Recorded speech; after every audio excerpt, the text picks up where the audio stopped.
Olá pessoas, tudo bem com vocês? Acabou a primeira temporada de House of the Dragon, na Casa do Dragão. De cara eu já quero falar, eu gostei muito, eu gostei demais. Tem uma pessoa ou outra que vai reclamar, gente que leu o livro que eu gostei muito. E eu quero falar hoje, sem spoiler, da primeira temporada como um todo. E como eu gosto de falar muitos termos técnicos e coisas específicas de produção, eu dividi em 3 grandes tópicos, tá? História, né? Nós vamos falar sobre a adaptação de um livro e como Martin consegue fazer você se importar por personagens. Design de produção, que é um absurdo, a série não só te coloca lá, mas tem outras técnicas cinematográficas que estão sendo usadas bastante também em House of the Dragon, que eu tenho que falar aqui. E terceiro item, pós-produção. Eu vou falar da polêmica que teve sobre color grading de Casa do Dragão e obviamente eu vou falar sobre dragões.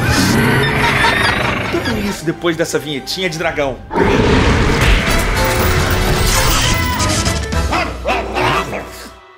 Bom, vamos lá. Eu dividi esses 3 tópicos aqui pra falar do assunto, pra organizar minha cabeça também, não ficar caótico. Mas se vocês forem ver, é a ordem de produção. Primeiro você cria a história, depois você filma ela, que é o design de produção, depois você pós-produz ela pra lançar e tal, enfim.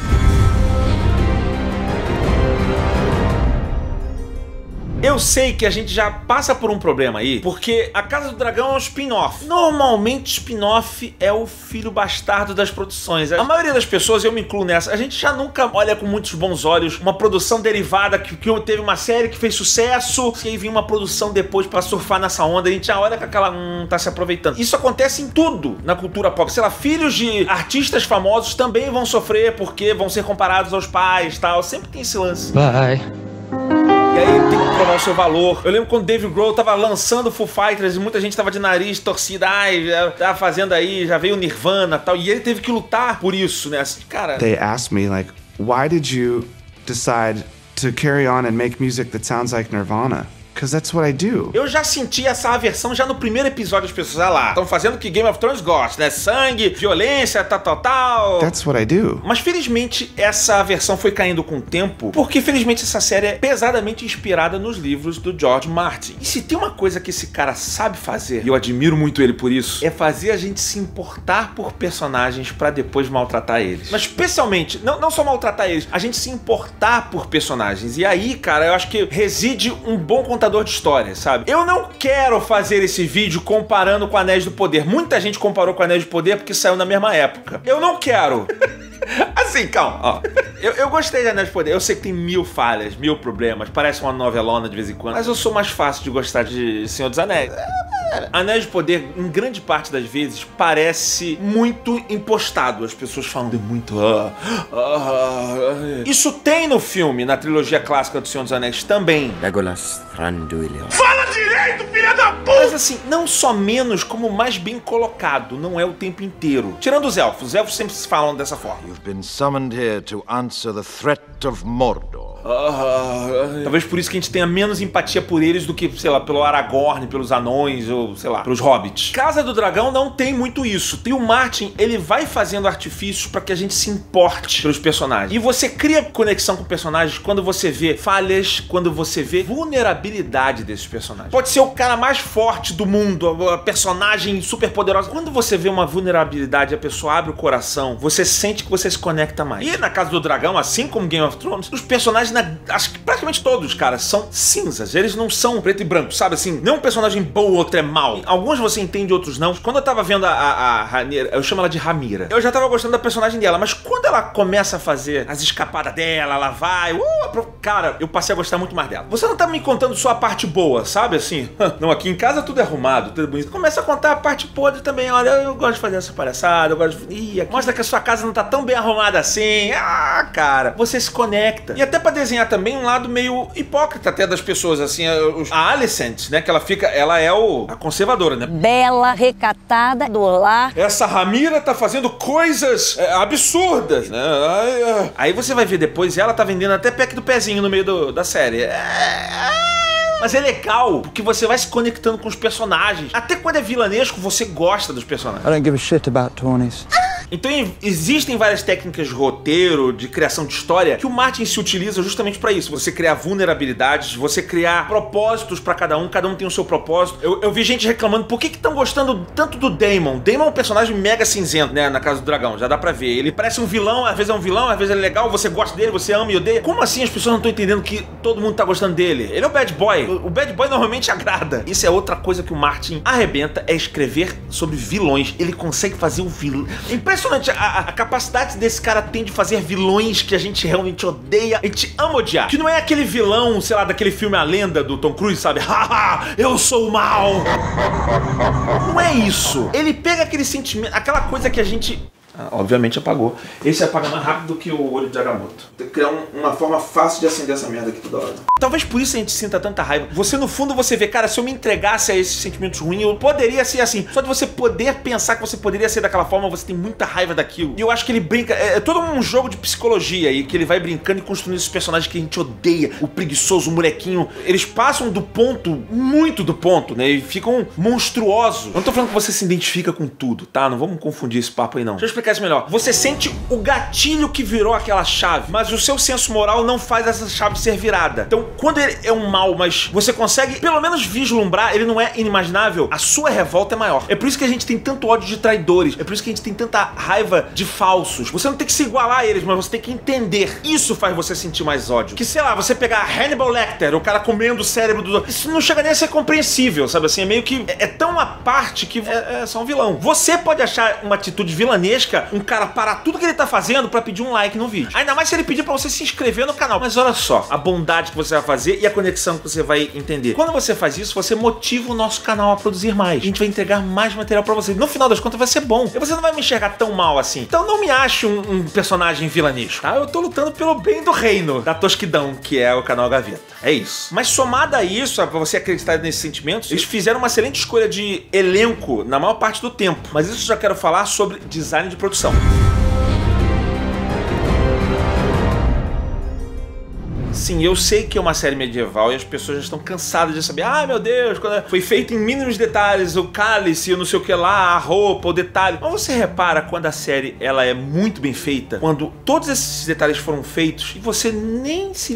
eu não vi ninguém comentando tanto sobre isso. Você já comprou o barulho, você já tá dentro da série medieval e já foi. Porque é bem feita, é nos detalhes, não fica, ih, aquele ali chama atenção, aquele outro. A não ser que chama atenção por ser muito bonito, isso acontece, volta e meia. Mas é só isso. No máximo, a única coisa que eu acho que eu vi as pessoas reclamando de design de produção, eu posso dar um pouco braço a torcer, que é um festival de peruca. Minha avó tá maluca, minha avó tá maluca. Tanta coisa pra comprar, ela comprou uma peruca. Porque tem muito esse lance do cabelo branco, né? Porque a gente tá mostrando a casa dos Targaryen, que eles têm cabelo branco. Inclusive, é uma das dificuldades de mostrar envelhecimento de personagens. Todo mundo tem cabelo branco, cara, então parece desde cedo que eles já são mais velhos do que eles são. No geral, é bem feito, tirando o Matt Smith e o Daemon, que passaram-se anos e parece que ele não mudou nada. Isso me incomodou. Parece que alguns eles se trabalharam pra envelhecer mais do que o outro. O Kristen Cole também. Eu vi que eles tentaram botar um grisalho nele ali, mas não convenceu. Tirando esses, pra mim, toda a escolha do elenco foi muito boa. Os vilões, todos, quando eles vão escolher os vilões, os dois filhos da Alicent, nossa, tudo carinha de vilãozinho. Porra, o Aemon, Daemon, é tudo igual. Aemon, Daemon, Faemon, Kaemon.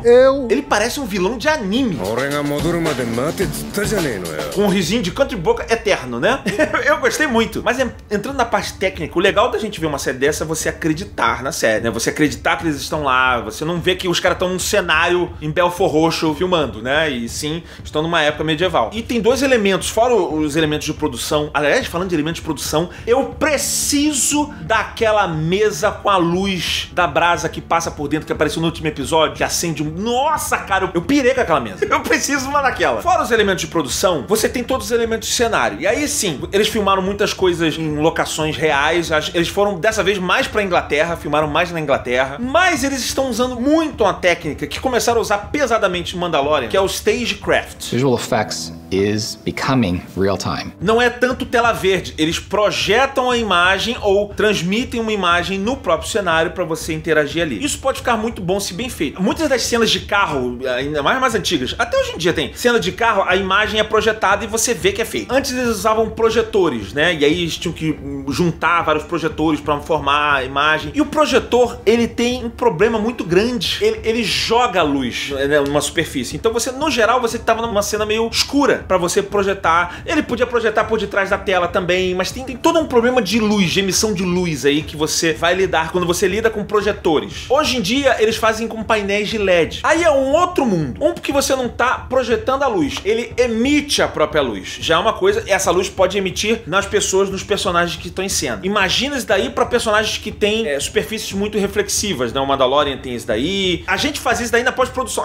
Eu falando como produtor audiovisual. A gente tinha que fazer na pós-produção os reflexos batendo. Agora não. No próprio set, em vez daquele verde batendo na pessoa, tem as cores, as luzes certas que estão ali refletindo nas pessoas, capacetes e esse tipo de coisa. Então fica muito mais imersivo, você acredita muito mais que o personagem tá lá. É muito melhor pros atores, obviamente, eles estão vendo o cenário, eles vão agir de uma forma muito mais condizente, muito mais que... Quando os caras vendem essa ideia, falam, é muito mais realista. Porque tem uma cena lá que eles estão na ponte e eles têm que botar vento ali. O cara não tá em cima da ponte. Se o cara tivesse realmente em cima de uma ponte, com o sol batendo na cara, eles estariam gritando mais, fulana, não sei o que lá, não sei o que lá. Como tá dentro do estúdio, eles se comportam um pouco diferente. Ok, ficou linda a cena mesmo assim. E você tem a vantagem também do painel de LED ser maleável. Então você faz uma estrutura monstruosa de gigante, que circula, tal, não sei o que, e dá pra projetar a imagem toda. E os caras vão renderizando aquele cenário na hora lá. Eles usam um Unreal Engine e vão mostrando lá. Que essa era uma outra coisa. Você tá na projeção lá, você pode botar uma projeção com a qualidade, com uma resolução muito alta. Com LED você pode ter uma resolução mais alta ainda. Você vai precisar de um processamento cavalar, mas dá pra fazer. Então a Casa do Dragão tá ajudando a popularizar o Stagecraft cada vez mais. Eu acho que é uma tecnologia que ainda vai evoluir, melhorar. Ela tem os prós e contras. Aí vocês vão falar assim, é só filmar no cenário real. Meu amigo, tem cenários que eu acho que não dá pra fazer. E eu não digo nem cenários ou talvez criaturas, como por exemplo... dragões.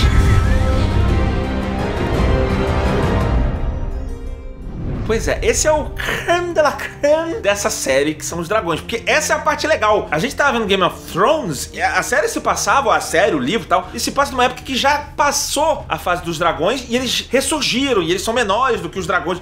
No auge os dragões eram gigantes e tal, pipipi. E a gente não tinha visto isso, agora a gente tá vendo isso. O que confunde um pouco a minha cabeça, sabia? Eu vou abrir o meu coração aqui pra vocês. Eu lembro quando eu via Game of Thrones, eles falavam assim, antigamente os dragões eles eram gigantes, conforme eles foram sendo domesticados, eles foram diminuindo, cada vez ficando menores, até ficarem pequenininhos. Você pode fazer um paralelo disso com cachorros, né? Os cachorros são descendentes do lobo e eles foram sendo domesticados. Hoje em dia você tem cachorritos. Mas isso daí é uma evolução pra anos e anos e anos e anos. E aí você tá mostrando ali meio que no 200 anos antes, sabe? É pouco tempo pra eles terem diminuído tanto, sabe? Você ainda tem o Vhagar, que é aquele dragão gigante. Eu não sei, me incomoda. Essa timeline me incomoda, sabia? Eu preferia que fosse, sei lá, 1000 anos antes. Eu acreditaria um pouco mais que os dragões foram diminuindo do que esse tempo. É muito curto o tempo para a criação dos dragões terem diminuído tão rápido. Biólogos me corrijam. Perguntar pro Pirula aí, que estuda crocodilos, dinossauros. Seja o que for, é legal também por isso que a gente vê vários tamanhos de dragões diferentes, né? Tem os menorzinhos, que é o Vhagar, que apareceu lá, que é dragoa fêmea, gigante. E, vamos falar a verdade, os dragões estão bem feitos num nível épico. Você nota quando os dragões estão bem feitos? Quando você volta o nível. Você tá vendo os dragões agora? São bem feitos. Volta pro dragão da Daenerys,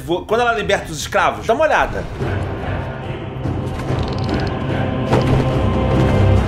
Aí tu, caraca, mas evoluiu que... Mas, cara, eles estão bem feitos. E eles estão levando muito tempo pra produzir. É pra isso. É pra dar esse realismo, né? Estão falando, a nova temporada vai sair daqui a 2 anos. As pessoas, não! Mas é porque eu já falei aqui no canal algumas vezes. 9 mulheres não fazem um bebê em um mês. E o legal desses dragões, eles têm peso, né? Parece um animal de... Ok, se vier o físico aqui, o Caio Gomes já falou aqui uma vez no outro programa, se um animal desse gigante ele não conseguiria andar, ele seria a gravidade ia acabar com ele. A estrutura óssea não vai suportar mais ele. Você ia botar aquele bichão, os ossos iam quebrar e ele ia cair no chão. Mas são animais mágicos. Eles vieram da antiga Valíria e não sei o que lá. Então é diferente. Ainda assim, você acredita que eles têm aquele peso todo. E você vê que nos detalhes, né? O Vhagar... Errado. A Vhagar, a dragoa, ela é a maior ali que apareceu na série até o momento. Gigantesca. Tem uma cena no último episódio que você só vê que ela tá no fundo porque tem os trovões de um prédio que se move. Cara, é irado. E ela tem esse papo frouxo de dragão, de bicho velho, né? É aquele bicho velho, pesado, grande, aquele negócio assim. Eu acho muito legal, cada dragão tem a sua identidade. Tem dragão de cor diferente, tem o dragão vermelho.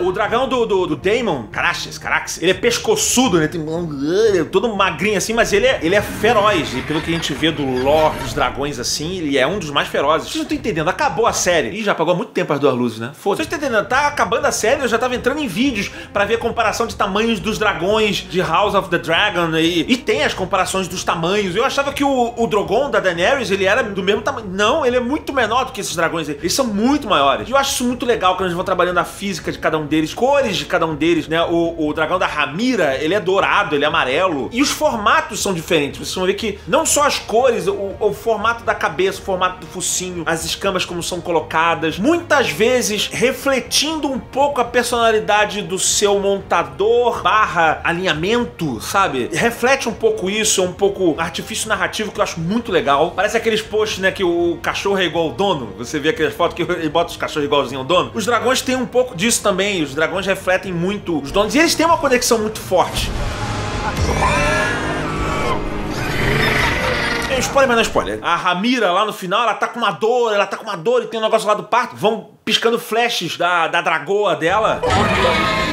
Do dragão fêmea dela, que mostra essa conexão das duas. Elas têm conexão, uma tá sentindo a dor, a outra sente também e tal. Ai, minha nossa. Seja o que for, é uma série com muitos efeitos visuais, muito bem feita nesse sentido. Anéis do Poder tem mais efeitos, eu não quero ficar comparando as duas. Ah, Gaveta, mas eu acho que você tem que comparar, as duas saíram ao mesmo tempo. Cala a boca. Sobre esse tipo de pessoa, vai ter um vídeo em breve que eu vou falar, especificamente sobre esse tipo de pessoa. E ela... Mas em caso do dragão, no geral, os efeitos pra mim foram muito bem feitos. Toda a ambientação e tal. Mas teve um elemento que gerou uma polêmica, que foi o color grading de Casa do Dragão. Denúncia. Especificamente por causa do episódio que teve cenas no escuro. A minha opinião sobre isso é o seguinte: o tratamento de cor de Casa do Dragão é muito bem feito. Muito bem feito. Acho muito bem feito. Se você for ver as cenas do jeito que elas foram filmadas, tira todo aquele peso, assim, cara. Um bom color grader, ele não só vai puxar bastante os contrastes e saturar algumas cores que precisam ser saturadas e outras não. E tende aí pra um lado meio de saturado, golden, né, meio dourado, mas às vezes ele puxa, tu vê, é a luta das duas famílias, né, que é os blacks, os pretos e os verdes. Então ele tende a puxar um pouquinho do verde e os blacks, eles usam muito vermelho também, então eles puxam também um vermelhinho ali no tratamento de cor. Mas o bom tratamento de cor, ele não só puxa esses contrastes, mas ele realça contornos e linhas, né, que o fotógrafo usa pra desenhar layouts, e tem muitas composições lindas ao longo da série. É tudo muito bem feito, as luzes, cara, é lindo. Esse episódio da noite, vocês viram quem dirigiu ele? É o nome da fera. Miguel Sapochnik. Ih, rapaz, já ouvi esse nome em algum lugar. Vocês lembram de Game of Thrones, do fatídico episódio da Batalha da Noite? É o mesmo desgraçado.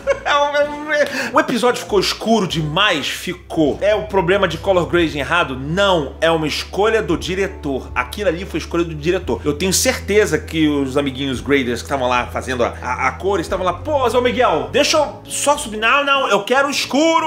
Reduz. Tipo, porra, Miguel.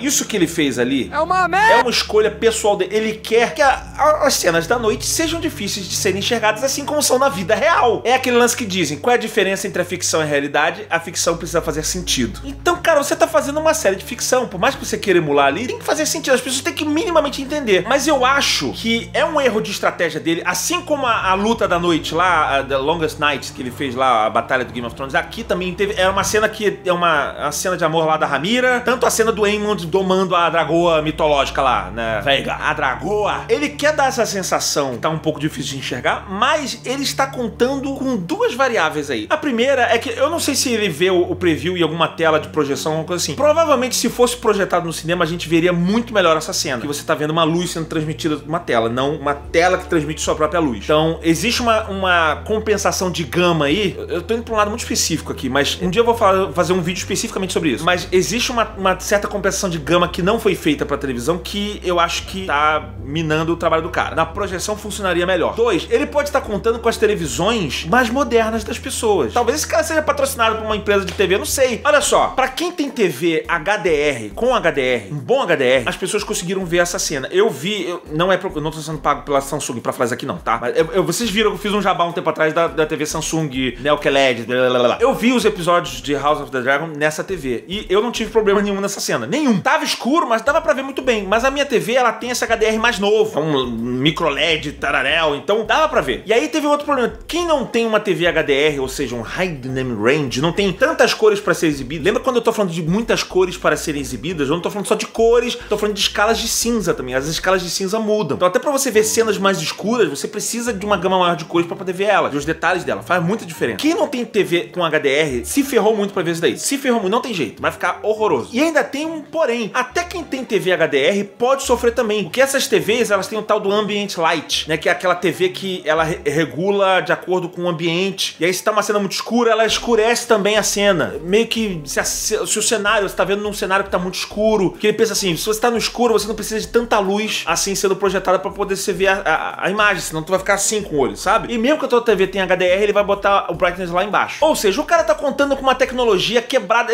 Existem parâmetros para as pessoas que fazem filmes, produtores de televisão e tudo mais, de valores mínimos justamente pra evitar esse tipo de confusão, que eles não obedeceram nessa cena. Então, por isso que deu esse problema. Mas entenda, eu não quero também pegar essa cena e botar, não, então a cor de Casa do Dragão é horrível. Não é. Essa cena que foi uma escolha teimosíssima do Sapochnik aí, que eu acho que contaminou esse julgamento. Mas eu não vou contaminar o resto, não. Porque a série é muito bem colorizada, a série é muito bem atuada, muito bem dirigida, muito bem feita. Recomendo fortemente. Você não viu Game of Thrones? Será que dá pra ver? Dá pra ver House of the Dragon tranquilo. Se você não viu Game of Thrones, você vai perder muita coisa, assim, muitas cenas que podem ter significado, sabe assim, é legal. Mas dá pra ver sozinha, por si só, dá. Vai ser uma série animal, assim como eu achei. Eu tô tentando fazer, eu falei animal, eu falei, vou fechar com um dragão. Mas eu pedi um efeito de dragão agora. Eu posso botar um dragão tosco aqui pra vocês, ó. Fica aqui do meu lado. Esse é o dragão que a gente consegue fazer com tempo de produção. Esse vídeo foi editado em 2 dias. 2 dias, esse é o dragão que a gente consegue fazer, tá? Eu, inclusive, recomendo vocês verem o vídeo que eu criei, a vinheta do Jogaveta. Mas eu também falo de introduções de YouTube e efeitos visuais e como é difícil de ser feito isso. Não é tão fácil. Mas se você quiser se manter no cenário das séries, eu fiz um top das melhores séries, pra mim, as séries que mais ganharam o meu coração. Assim como você vai ganhar agora um beijo bem forte na sua bundinha.